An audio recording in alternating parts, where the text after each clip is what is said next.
So, this is episode 3, and in this episode, I will talk about how my relationship with these practices changed over the course of my life. So, as I said, this that did change in the last episode, and when I look back today, I realize that it didn't change only once, like it changed many times.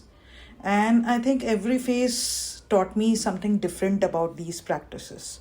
Like when I was a young child and a teenager, I kind of grew around the environment where astrology and similar practices were taken quite seriously and people favored it. And I almost kind of rejected all of it. Like I didn't relate to it, I questioned it, I even disliked it.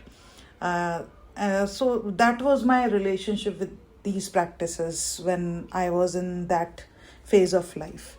It was kind of rejection from my end. And then eventually life changed, and there was a phase then I myself became very genuinely fascinated by numerology. And it was not because it promised me something future, something about me about the future, or some prediction or something, but because numbers, it comprised of numbers, and numbers seem to offer certain logic, and that logic actually made me curious. And all that, if all that thing and that phase of my life, it kind of made me reflect on my own personality. It made me understand myself better. So it kind of just became another way to communicate with myself, and that phase taught me curiosity. But after that, even that fascination slowly faded, and there was another period in my life when I almost just stopped caring about these practices again completely. And sometimes I even disliked the whole idea of them. I mean, that phase existed too. And years later, then again, there was another change. I found myself naturally drawn towards some of these practices again. And this time it wasn't because it was my environment or someone convinced me or something, but it came during a phase of uncertainty in my own life. Like many people, I also was drawn to these practices, to exploring these practices during that period when I was searching for answers. Because I was just looking for something to hold on, like some comfort words, some comfort, some reassurance, some other perspective. And I really don't think there's anything unusual about that. It's very, very human to search for reassurance when you can't find it inside yourself. It's very human. But even during that phase, I noticed something about myself, that I was never actually deeply attached to the predictions themselves. What stayed with me more was different perspectives that I came across, the patterns, the questions they made me ask, the different ways they helped me look at myself, to understand myself in a better way. All that, all that perspective and analyzation,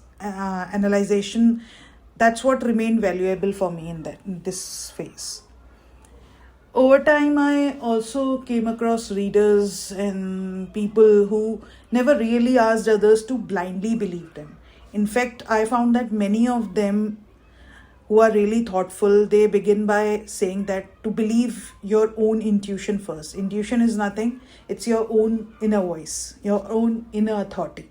So they always begin by saying that to believe yourself first, to believe in your own judgment first, and to take only what resonates and leave what doesn't.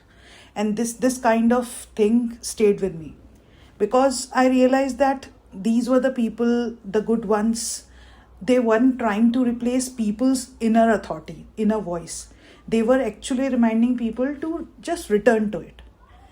And today, when I look back at all these phases I just talked about, I don't think my relationship with these practices became stronger or weaker. I think it just became clearer. I mean, today I appreciate them as different perspectives, maybe possibly as different mirrors or moments that can make me pause. But I definitely don't consider them as authorities that should decide my life. And perhaps that's the biggest change. My relationship with these practices that kept on swinging between rejection, curiosity, fascination, and then distance, and then more exploration. So I think today it's much simpler. Like, I don't feel the need to reject them, and I don't even feel the need to surrender to them either.